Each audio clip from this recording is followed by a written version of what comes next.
Very glad that you are safe and well because it's all kicking off near where you are, isn't it? Yeah, the war is turning in a very, very interesting direction, and I think that we've reached a turning point, and that it won't continue much longer. Because the situation on the ground, insofar as what the Western media is saying, is that the Zelensky regime's forces are on the doors of Moscow, but that's nonsense. Over the past 6 weeks, they've launched a series of offensives along the three fronts: Kherson, Zaporozhye, and Kharkov. And these offensives have been incredibly costly. They have lost so many lives. And the only quote unquote victory that the Zelensky regime claimed and made a lot of hay out of was the offensive in Kharkov, in the Kharkov region. But when you actually look at what happened, the Zelensky regime forces essentially took open cow country, and there's nothing there, but they lost an enormous number of soldiers. It's credibly estimated that in the past 6 weeks, they have lost at least 18,000 men killed and perhaps twice that number seriously wounded, incapacitated. And now they have assembled in two focal points. The focal point number one is the Battle of Bakhmut, which is a town. It's in the Lugansk region, and it's a key point of intersection of several rail lines and highways. Whoever grabs that city, which is in dispute right now, there's a fierce battle going on. It's been going on for a number of weeks. Well, once the Russian forces capture that town, they are going to be able to what's known as flower out, because there are several roads that exit from Bakhmut. And so that seems that the Russian forces are going to be taking that town in the next week, 2 weeks, 3 weeks at most, but they will take it. The Wagner forces, which are the private military contractors that the Russian use, they're basically shock troops. They are on the outskirts of the city. Rumors say that they are actually in control of the southern half of the city, but there's fierce combat going on right now, so nobody's very clear about it. But it's indisputable that that city will be captured. And the issue is, of course, that there are 30,000 Zelensky regime forces there. And on the other hand, there is a very large grouping of Zelensky regime forces that are amassing around the city of Kherson, or just across from the city of Kherson. And they are about to launch, and in fact, as I'm speaking to you now, they are launching, as a matter of fact, a major offensive towards the city of Kherson. Now, the city of Kherson, if you recall, it was captured initially at the beginning of the war by the Russians. It was a very important operational objective, because they wanted to break the dam that was preventing Crimea from getting water. And so they captured it initially, and they've held on to it this whole time very easily. And it was the first city where they implemented the use of the ruble. It was the first city where they started giving out Russian passports to the citizenry there. And now the Zelensky regime has amassed an estimated army of between 30,000 and 60,000 men. Though the 60,000 seems a little bit over the top, it's more credible to say it's probably between the 30 and 40,000 man range. And they are going to launch a major offensive. They are, as I said, launching it as I speak. And this offensive, well, the issue is that, see, the best frontline troops that the Kiev regime had, they're gone. That army that they started the war with of 240,000 men, those combat troops have been destroyed. The men that the Kiev regime is throwing into the mix now that are going to be attacking from Kherson are what is known as territorial defense forces. These are second and third tier forces. They are under-equipped, under-trained, and basically it's going to be a human wave type of attack, which will be horrifying. It will be incredibly bloody, especially because the Kherson area where they are going to be attacking has been fortified over the last 7-8 months now by the Russians. So they're basically going to be throwing these waves of people against a solid wall. And it's going to be horrifying. And the thing is, see, a lot of people in the West, especially NATO, they insist that this offensive has to take place. It is very clear that Washington wants this offensive to take place before the midterm elections, which are on, I believe, the 7th of November. And so they are insisting that the Kiev regime throw these men into this battle for the city of Kherson, which is actually quite far away from the actual front lines. And these men are going to be slaughtered. And it's as simple as that. It's a tragedy, and it's being done for optics and the politics in the United States.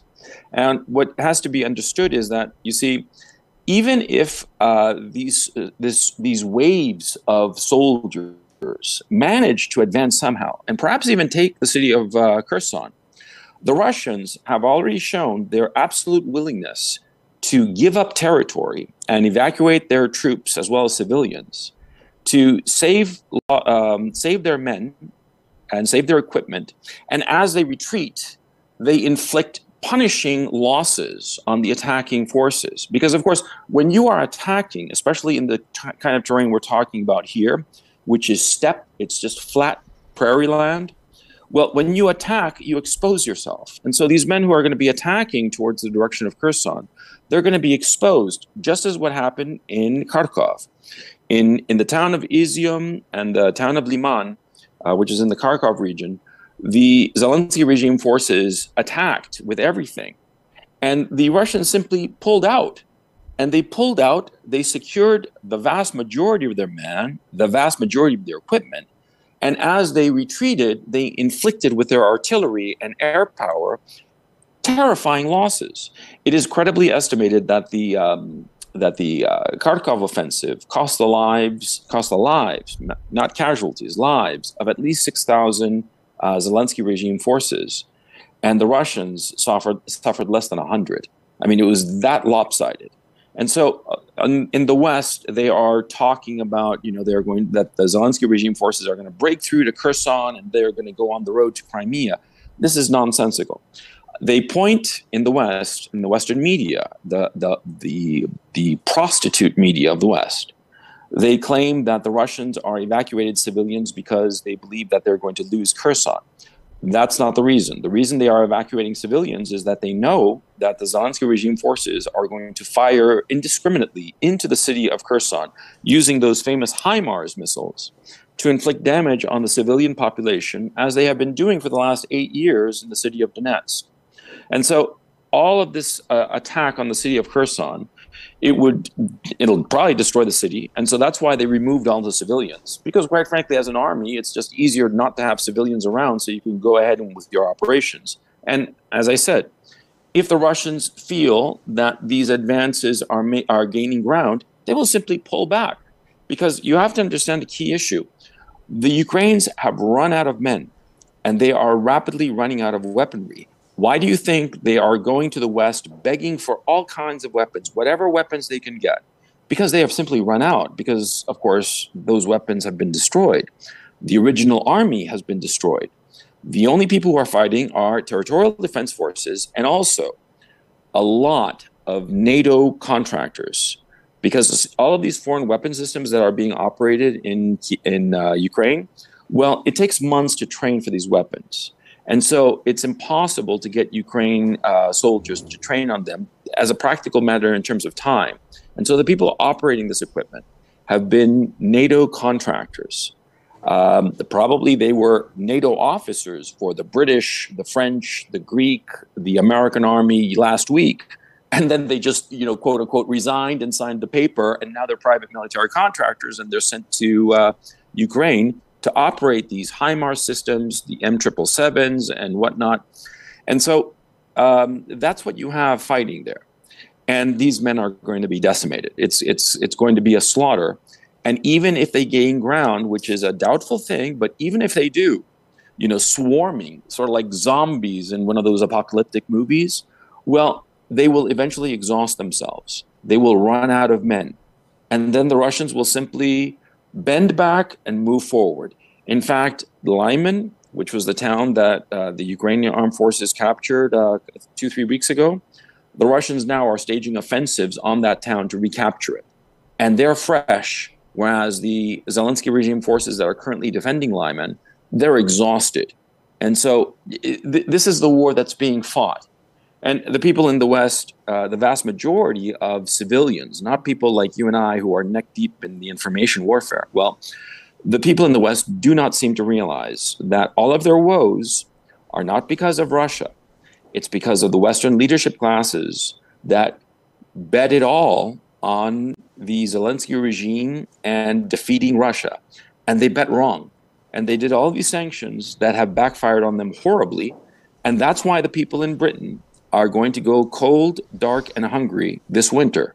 And I know that you're in the UK, and sincerely, I hope that things work out for you personally, George, because you know how much I appreciate you.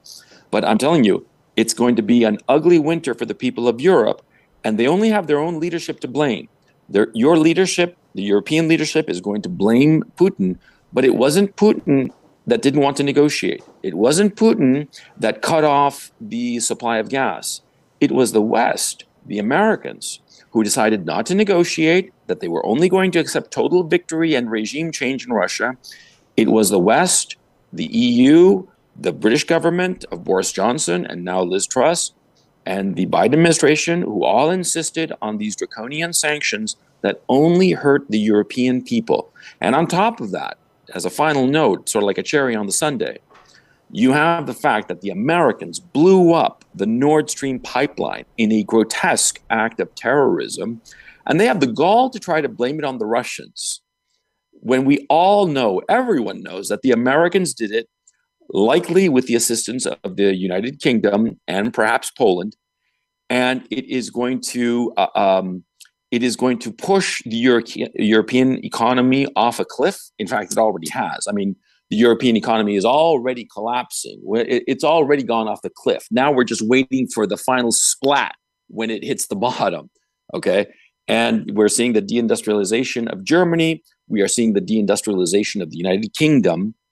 And all the subsidies, free money that the governments of Europe give its citizens to buy gas, to buy heating oil, to buy gasoline and whatnot, it's not going to matter, because at the end of the day, it's not an issue of not having the money.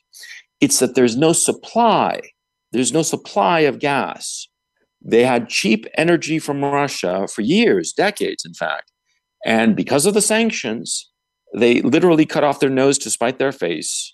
And no amount of money is going to cure the fact that there is simply not enough energy to go around in Europe this winter.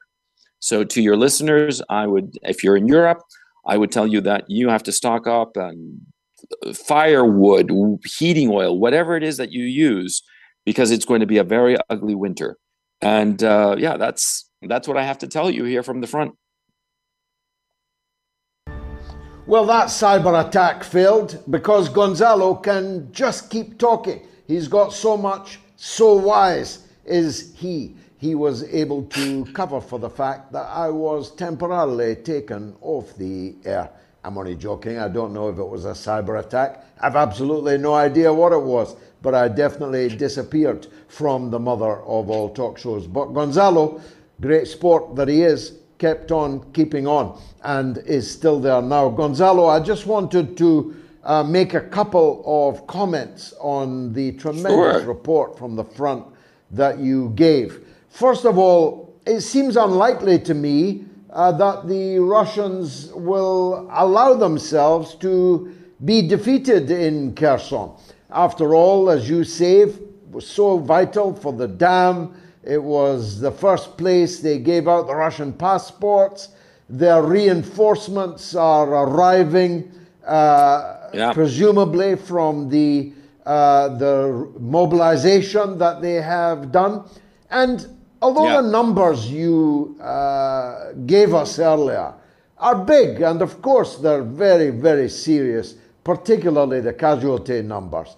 But, you know, if they've got 30,000 soldiers there, well, if Russia can't field 40 or 50,000 soldiers to hold on to Kherson, questions would have to be asked about them. So my instinct tells me that Russia will turn Kherson into a Stalingrad.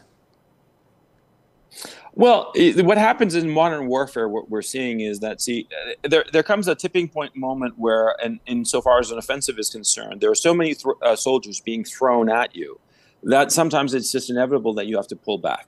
And it's not that you're weaker or that you're quote unquote losing. It's just a smarter thing. For various specific operational reasons and tactical reasons, you sometimes want to prevent any small salient of your own men being captured.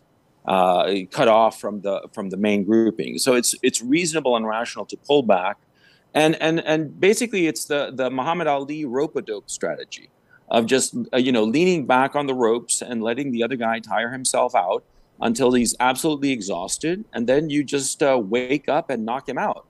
And so this is a rope-a-dope strategy that the Russians are carrying out. I'm thinking that viewers our age, I'm in my early 50s, we all remember Muhammad Ali fighting against George Foreman, and that rope-a-dope strategy, where it's basically you're fighting but defending, and you're letting the other guy tire himself out. Yeah, that's what the Russians are doing. Now, the other thing that's going on is that the partial mobilization. You have to understand that when they called up 300,000 troops, and I personally believe it was probably higher because of anecdotal evidence and just the general movement in society in Russia, it's probably a lot more. I'm guessing it's closer to 500,000. The actual number has never been actually released by the authorization that the Russians signed, insofar as this is concerned. That part is classified. So anyway, the point is, these people who were called up in mobilization, they are not taking those civilians, giving them a week's training and sending them to the front in Ukraine. No. They take those men, they gave them a week or two of refresher training, because all these, the men mobilized are former soldiers. They were in the army. And they are sending them to other units within Russia, far from the combat, to relieve combat troops there. And those combat troops who are already in place, already up to snuff insofar as training and equipment is concerned, those are the ones who are being sent to the Ukrainian front. And already it's credibly estimated that about between 60 and 80,000 men are in the region of Kherson, Russians, from this mobilization. So they've already made a massive move already. Okay, and so you have to understand that in modern warfare, you can, in any kind of industrial warfare, really, it's perfectly fine to give up territory, because as Clausewitz teaches us, you don't fight terrain, you fight armies.